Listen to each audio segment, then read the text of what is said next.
so I thank you for being here and sharing the story of what you're doing in your community and the difference that you're making. So I know this panel is more than anxious to hear your story. So are you ready? You're ready. All right, begin. Thank you for having us. Before we start, I just want to recognize and thank the Somerville High School students who helped us put together all of our banners. They printed them. Couldn't come with us because it's their finals week, so they're here in spirit. Also, before I turn this over to the Somerville Thespians, I'd just like to give you a little context on our project. For nearly 3/4 of a century, Somerville has carried the burden for regional transportation. Our neighborhoods were isolated, and our residents suffered the impact of pollution as an interstate, a major state highway, and rail lines laced through our community. Somervillians were patient as decades wore on, awaiting Massachusetts officials to fulfill their promise to our community and to return the public transit on which our densely built city thrived. Then, in 2002, state authorities threatened to terminate the decades-old plan to extend the Green Line trolley, a system that could reconnect Somerville to Boston and to itself. Somerville did not take this act of environmental and social injustice sitting down. A broad coalition of environmentalists and health advocates, urban planners and politicians, business and community leaders, residents of every background banded together in the true spirit of civic engagement to demand the Green Line for Somerville. The first scene of this skit represents a true story. On October 31st, 2004, when the Boston Red Sox looked to be on the cusp of breaking the 86-year curse and winning the World Series playoffs, most of Red Sox Nation was hunkered down at home, glued to their TV sets. Not Somervillians. 500 people crowded into a crucial public hearing before state officials to make their case for the Green Line. The skit takes us from the project's turning point to the present time. Now let's raise the curtain. My name is Ellen Reisner. I'm representing the Massachusetts Department of Transportation and chairing this hearing today on whether to bring the Green Line to Somerville. There are a very large number of people here tonight, and it's amazing given what a historical night it is. We're going to be hearing from elected officials and local residents. So I'd like to begin with Mayor Curtis. Want to have a few words to say? Yes, thank you very much, and good evening. For the record, I want to state that the Governor and the Commonwealth has a legal obligation to extend the Green Line to Somerville by 2014. We have fought long and hard for this because better transportation means stronger businesses, more jobs, and faster commutes.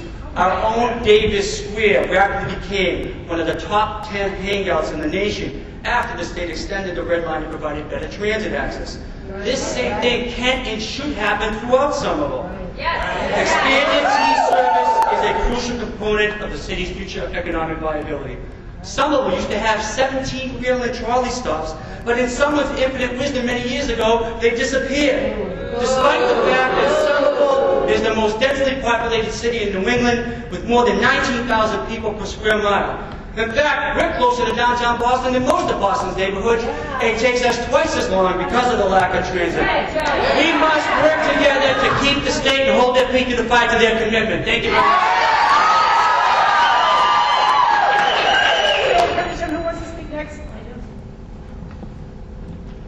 My name is Susan Fontana. I'm from East Somerville.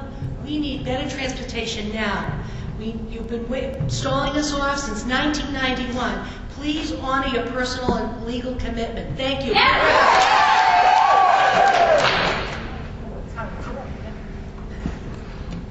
Guess what, everyone? I just got a very important phone call. The Red Sox are ahead, 5-0.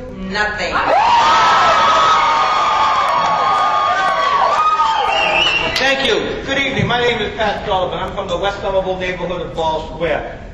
We have over 300,000 vehicles per day traveling through our local highways and our Route 93. We have 200 diesel commuter trains pass through our Somerville each and every workday. 8 passenger rail lines, only one of them stops. We need more stops. My name is Jen Lawrence, and I live in the Winter Hill neighborhood. And Somerville is the most densely populated city in New England, but we only have one T-stop. Over a quarter of Somerville households don't own a car. Our health is in danger because of pollution brought by excess traffic. We need the Green Line.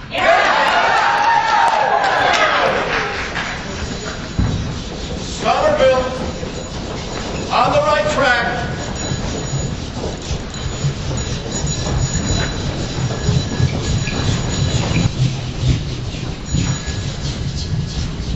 Hey, Paulo, you getting on the Green Line too? Yeah, you know. Yeah, I'm getting ready to go to work at Faneuil Hall. Where are you going? I'm going on a college visit. Hey, isn't this cool to have the green line to go access to wherever and whenever you want? Yeah, it's safer and cheaper than taxis. The green line makes it easier to go to fun places like the movies. Yeah. Faneuil Hall is a historic marketplace in Boston, where the stores and big business. It's a big tourist attraction in Massachusetts. The green line gives Somerville access to the rest of Massachusetts. With this convenience and transportation, people in the community will be able to be more active and learn about different cultures and other ethnic backgrounds. Yeah. If the green line weren't available in Somerville, the likelihood of drug use would increase due to boredom. With this green line installation, the violence would decrease, and instead of fighting, youth would be traveling to see the city surrounding Somerville. Green line. Bye, Paulo. Bye, Toledo. All aboard!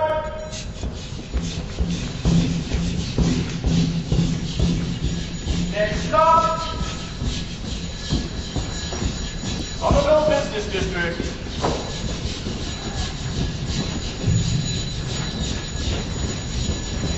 Oh gosh, am I in Somerville or Boston?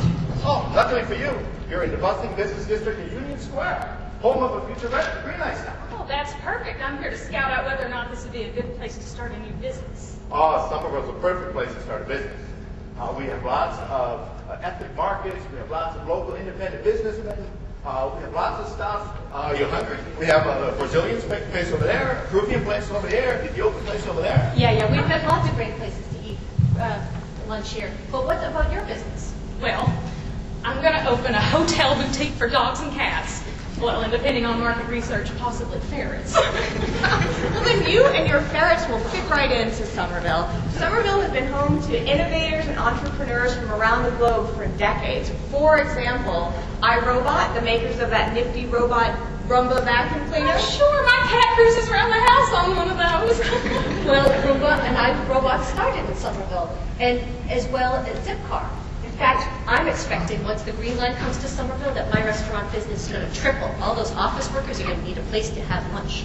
Speaking of lunch, don't forget, Marshmallow Fluff was invented in Somerville too, along with the Tarrier. Well, I couldn't help eavesdropping, but I'm also interested in opening a business. You know, I want someone to paint those windmills that are going up across the country. Well, then you should come to Somerville, and you should come to Somerville. Somerville is crawling with artists, musicians, dancers, and here's an interesting fact. Outside of New York City, Somerville has more artists per capita than anywhere else in the country. As a result, the creative economy is booming, and we have hip, happening cultural events nearly nonstop as all our community organizations make it happen. And don't forget the Fluff Festival in the fall.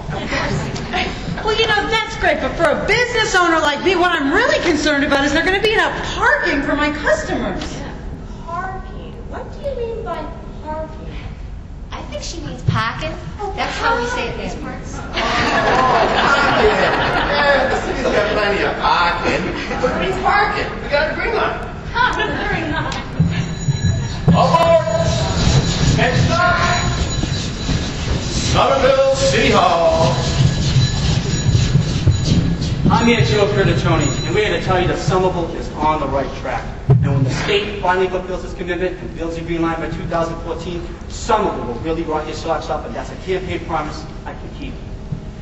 And I'm from Amir Bruner, and I like the mayor's thoughts. It's not political goo, and it's not just double talk. I know, take it from me, when the green line comes to Somerville, all of the residents will be able to be within 1/2 mile of radius of public transportation. And that's a promise that we can keep because Joe and I always keep our promises. I'm Chairperson Maureen Mustardi from the Somerville School Committee. Both mayors are correct. When completed, the elderly and the disabled would like it best because the Green Line will connect the oldest trolley system in the nation to the newest, and now Somerville from east to west. Okay, I might be Vice President of the Board of Aldermen, Jack Conley. And I'm Alderman Tom Taylor, and we're here to let you know how proud we are, and we hope you agree that Somerville is on the right track. Somerville!